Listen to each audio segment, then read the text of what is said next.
എല്ലാവർക്കും നമസ്കാരം. ഇന്ന് നമ്മൾ ഓണം എക്സാമുമായിട്ട് ബന്ധപ്പെട്ട് 7ാം ക്ലാസ്സിന്റെ ആദ്യത്തെ ക്ലാസ് ചെയ്യുകയാണ്. ഓണം എക്സാമിന് ക്വസ്റ്റ്യൻ പാറ്റേൺ എങ്ങനെയായിരിക്കുമെന്ന് യാതൊരു ഐഡിയയും ആർക്കും ഇല്ല. അപ്പോൾ ഒന്നാമത്തെയും രണ്ടാമത്തെയും ചാപ്റ്ററിന് കടല് പോലെ ഒരുപാട് പഠിക്കാനുണ്ട്. അപ്പോൾ അതിലെ പ്രധാനപ്പെട്ട ടോപ്പിക്കുകൾ നമുക്ക് ഓരോ ദിവസവും ചർച്ച ചെയ്ത് പോകാം. അപ്പോൾ ഇന്നത്തെ ക്ലാസ്സിൽ അക്ബറിന്റെ റിലീജിയസ് ടോളറൻസും മതസൗഹാർദ്ദവുമായി ബന്ധപ്പെട്ട പ്രവർത്തനങ്ങളും അതിനോടൊപ്പം ദീൻ ഇലാഹി എന്ന് പറയുന്ന വിഷന്, ഈ രണ്ട് കാര്യങ്ങളാണ് ഇന്നത്തെ ക്ലാസ്സിൽ ചർച്ച ചെയ്യുന്നത്. ഇത് പരീക്ഷയ്ക്ക് വേണ്ടി, അതായത് നമുക്കിപ്പം പരീക്ഷ ഒരു ചോദ്യം 5 മാർക്കിനായിരിക്കും മാക്സിമം എന്ന് കരുതിക്കൊണ്ട് ആ കൺസെപ്റ്റുകളെ പഠിക്കാനും അതിനോടൊപ്പം ഓർത്തിരിക്കാനും ശ്രമിക്കാം. ഓക്കെ, അപ്പോ ആദ്യം അക്ബറിന്റെ റിലീജിയസ് ടോളറൻസുമായി ബന്ധപ്പെട്ട പ്രധാന പ്രവർത്തനങ്ങൾ, ഈ 7 പോയിന്റ് കൊടുത്തിട്ടുണ്ട് ഇവിടെ.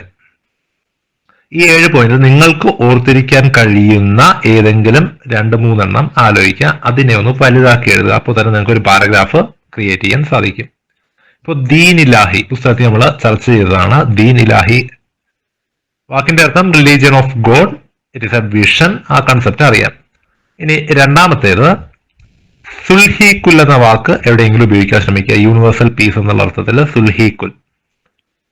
അതിനോടൊപ്പം ടാക്സേഷൻ പോളിസിയിൽ ജസിയ എന്ന് പറയുന്ന കാര്യവും ഉൾപ്പെടുത്തിയിട്ടുണ്ട്. അപ്പൊ ഈ 3 പോയിന്റ് എഴുതുമ്പോൾ തന്നെ നമുക്ക് 4-5 സെന്റൻസ് സ്വന്തമായിട്ട് ക്രിയേറ്റ് ചെയ്യാൻ സാധിക്കും. പരീക്ഷയ്ക്ക് എക്സാമിന് വേണ്ടി നിങ്ങൾക്ക് ഈ നോട്ട് ഉപയോഗപ്പെടുത്താവുന്നതാണ്. നല്ലതുപോലെ പഠിക്കുന്ന കുട്ടികൾക്ക്, അതായത് മാക്സിമം നല്ല രീതിയിൽ ഓർത്തിരിക്കാനോ അല്ലെങ്കിൽ സെന്റൻസ് ക്രിയേറ്റ് ചെയ്യാനോ സാധിക്കുന്ന കുട്ടികൾക്ക് ഇതിലുള്ള 5 കാര്യങ്ങളും അതുപോലെ ഉപയോഗിക്കാം.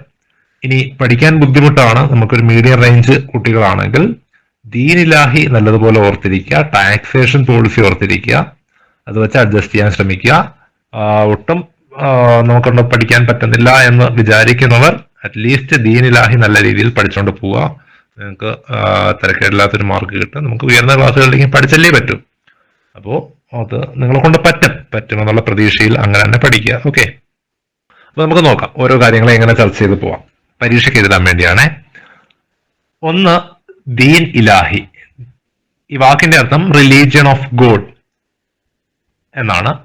Akbar created Din Ilahi, it is a vision by combining the good aspects of all religion. It is a vision. ഈ വാക്ക് മാത്രം ആലോചിച്ച് വയ്ക്കുക, ഇത്രയും കാണാതെ പഠിച്ചാൽ മതി. It is a vision. എന്താണ് ചെയ്തത്? By combining the good aspects of all religion, എല്ലാ മതങ്ങളുടെയും നല്ല വശങ്ങൾ കൂട്ടിച്ചേർത്തുകൊണ്ടുള്ള ഒരു വിഷൻ. കമ്പൈൻ എന്ന വാക്ക് ആലോചിച്ചിരിക്കുക, വിഷൻ എന്ന വാക്ക് ആലോചിച്ചിരിക്കുക. സിമ്പിൾ ആയിട്ട് എന്തെടുത്തിരിക്കാം, സെന്റൻസ് ക്രിയേറ്റ് ചെയ്യാൻ സാധിക്കും.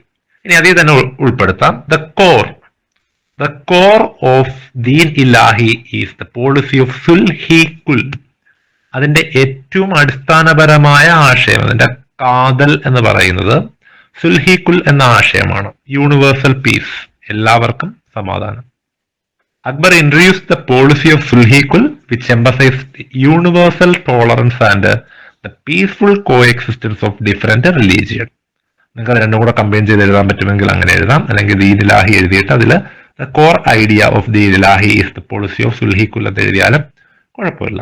ഓക്കെ, അപ്പോൾ ആലോചിക്കേണ്ട വാക്കുകൾ ഇത്രയേ ഉള്ളൂ. കാണാതെ പഠിക്കാനുള്ള വാക്കുകൾ: 1 വിഷൻ, 2 കമ്പൈനിങ് കൂട്ടി യോജിപ്പിക്കുന്നു, പിന്നെ 3 സുൽഹീക്കുൽ. ഓക്കെ, അടുത്തത് ടാക്സേഷൻ പോളിസിയിൽ വരുന്നത് ജസിയ എന്ന് പറയുന്ന നികുതിയാണ്. He abolished the jizya tax imposed on non Muslims. അമുസ്ലിങ്ങളുടെ മുകളിൽ ചുമത്തിയിരുന്ന ജസിയ എന്ന് പറയുന്ന നികുതിയെ ആര് ഒഴിവാക്കി കൊടുത്തു? അക്ബർ ഒഴിവാക്കി നൽകി. അപ്പോൾ അതും ഉൾപ്പെടുത്തുക. അപ്പോൾ തന്നെ നമുക്ക് ഏകദേശം ഒരു ഷോർട്ട് പാരഗ്രാഫ് കൺസെപ്റ്റ് കിട്ടി. ഇനി പുസ്തകത്തിൽ പറയാത്തതും എന്നാൽ ഓർത്തിരിക്കാൻ പറ്റുന്നതുമായ 2 സെന്റൻസുകൾ, സിമ്പിൾ ആയിട്ടുള്ള 2 സെന്റൻസുകൾ. ഒന്ന്, religious debates and dialogues at ഇബാദത്ത് ഖാന. ഇബാദത്ത് ഖാന എന്ന വാക്ക് നമ്മൾ കേട്ടിട്ടുണ്ട്. ഫത്തേപൂർ സിക്രിയില് നമ്മുടെ മുഗൾ രാജാക്കന്മാരുടെ ക്യാപിറ്റലായിട്ട് വർത്തിച്ചിരുന്ന സ്ഥലം ഇബാദത്ത് ഖാന. ആ കെട്ടിടത്തിന്റെ പേര് കൂടെയാണത്, Ibadat Khana. Akbar held a series of religious debates. Series എന്നാണ് വാക്ക്, സീരീസ്, തുടർച്ചയായിട്ട്. സീരിയസ് എന്നുള്ള വാക്കല്ല, series of religious debates where scholars from various religious traditions could discuss and share their views. Religious debates and dialogues at ഇബാദത്ത് ഖാന. നാലാമത്തെ പോയിന്റ് ഇബാദത്ത് ഖാന. അവിടെ എന്ത് നടന്നു? ചർച്ചകൾ നടന്നു. എന്തിനെ ബേസ് ചെയ്ത്? വ്യത്യസ്തപരമായ മതപരമായ ആശയങ്ങളും കാര്യങ്ങളും എല്ലാം. Building of religious structures. Akbar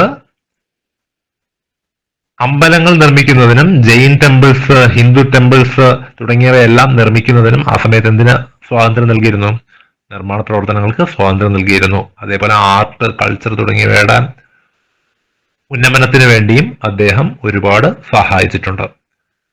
മറ്റൊരു പോയിന്റ് വേണമെങ്കിൽ ഓർത്തിരിക്കാൻ അല്ലെങ്കിൽ കൂടെ പറയാവുന്നത്, അദ്ദേഹത്തിന്റെ രാജസദസ്സിൽ ധാരാളം അമുസ്ലിങ്ങൾ എന്ത് ചെയ്തിരുന്നു? ഉന്നത പദവിയിൽ പ്രവർത്തിച്ചിരുന്നു തുടങ്ങിയ കാര്യങ്ങൾ വേണമെങ്കിൽ ആലോചിക്കാം. രാജ തോഡർമാൾ, രാജ മാൻസിംഗ്, ബീർബൽ തുടങ്ങിയവരെല്ലാം ഉന്നത സ്ഥാനം വഹിച്ചിരുന്നു. അപ്പോൾ ഈ റിലീജിയസ് പോളിസീസ് ഉൾപ്പെടുത്തിക്കൊണ്ട് ഈ ഭാഗം നല്ല രീതിയിൽ പഠിച്ചു വെച്ചേക്കുക. ഇതൊന്ന് കേട്ടതിന് ശേഷം നിങ്ങൾ എന്ത് ചെയ്യുക? നോട്ടായിട്ട് എഴുതി വെക്കുക. ഒരു 5 പോയിന്റ് എഴുതാൻ കഴിയുന്നുണ്ടോ എന്നുള്ളത് ആലോചിച്ച് വെക്കുക. ഇനി ഞാൻ ഒന്നും കൂടെ പറയുന്നു. ഒന്നാമത്തെ പോയിന്റ് ദീനിലാഹി. ദീനിലാഹിയിൽ ഓർത്തിരിക്കേണ്ട പദങ്ങൾ: 1 വിഷൻ, 2 കമ്പൈനിങ്, മൂന്നാമത്തത് കോർ. കോർ എന്ന് പറഞ്ഞിട്ട് സുൽഹിക്കുൽ, യൂണിവേഴ്സൽ പീസ്, ബ്രാക്കറ്റിലെ യൂണിവേഴ്സൽ പീസ്. അപ്പോൾ ഒരു ഭാഗമായി. രണ്ടാമത്തെ ഭാഗത്തില് jizya, a tax imposed on non Muslims, it was abolished by Akbar. മൂന്നാമത്തെ sentence, he helped in the building of temples, Jain temples, Hindu temples etcetera. He is a patron of art, culture തുടങ്ങിയ കാര്യങ്ങൾ അവിടെ വേണമെങ്കിൽ പറയാം. ഇനി തൊട്ടടുത്തത്, തന്റെ രാജസദസ്സിൽ ആർക്ക് സ്ഥാനങ്ങൾ നൽകിയിരുന്നു? നോൺ മുസ്ലിംസിനും മെച്ചപ്പെട്ട സ്ഥാനങ്ങൾ നൽകിയിരുന്നു. അത് ഉൾപ്പെടുത്തി പറയാവുന്നതാണ്. ഓക്കെ, അപ്പൊ ഇത് ഓർത്തിരിക്കുക. ഇനി ഇതേ ചോദ്യത്തിന് ദീൻ ഇലാഹി മാത്രമായിട്ടാണ് ചോദിക്കുന്നതെങ്കിൽ, ദീൻ ഇലാഹിയെ കുറിച്ച് നോട്ട് ചോദിക്കുകയാണെങ്കിൽ നമുക്കൊരു പാരഗ്രാഫ് എഴുതാൻ. എല്ലാ മതങ്ങളുടെയും നല്ല വശങ്ങൾ കോർത്തിണക്കി അക്ബർ രൂപം കൊടുത്ത ദർശനമാണ് ദീൻ ഇലാഹി. ഇതൊരു മതമായിട്ട് പറയരുത്, ഇതൊരു വിഷനാണ്, രൂപം കൊടുത്ത ദർശനമാണ്. ഈ ദർശനത്തിന്റെ കാതലാണ് സുൽഹിക്കുൽ. സുൽഹിക്കുൽ എന്ന വാക്കിന്റെ അർത്ഥം എല്ലാവർക്കും സമാധാനം എന്നാണ്. എല്ലാ ദർശനങ്ങളും മനുഷ്യരുടെ ക്ഷേമത്തിന് വേണ്ടിയുള്ളതാണ് എന്ന ആശയം ഇതിലൂടെ അക്ബർ വ്യക്തമാക്കുന്നു.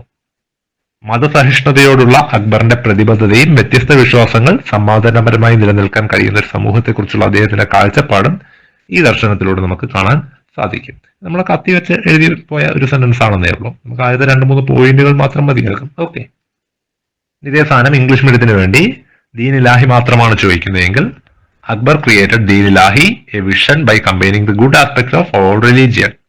Piece to all or Sulhikul is the core of this vision. He aimed to clarify the idea that all religions are for the welfare of human beings. ഇതാലോചിക്കുക, all religions are for the welfare of human beings. എല്ലാ മതങ്ങളും മനുഷ്യന്റെ നന്മയ്ക്ക് വേണ്ടിയുള്ളതാണ്. ആ ഒരു concept ആലോചിക്കുക, അത് സെന്റൻസിൽ എഴുതുക. It exemplified Akbar's commitment to religious tolerance and his vision of a society where different faiths could coexist peacefully. Okay, അപ്പോൾ ദീൻ ഇലാഹിയെ കുറിച്ച് ചോദിച്ചാൽ ആ ഒരു പ്രവർത്തനം നിങ്ങൾക്ക് എഴുതാൻ സാധിക്കും.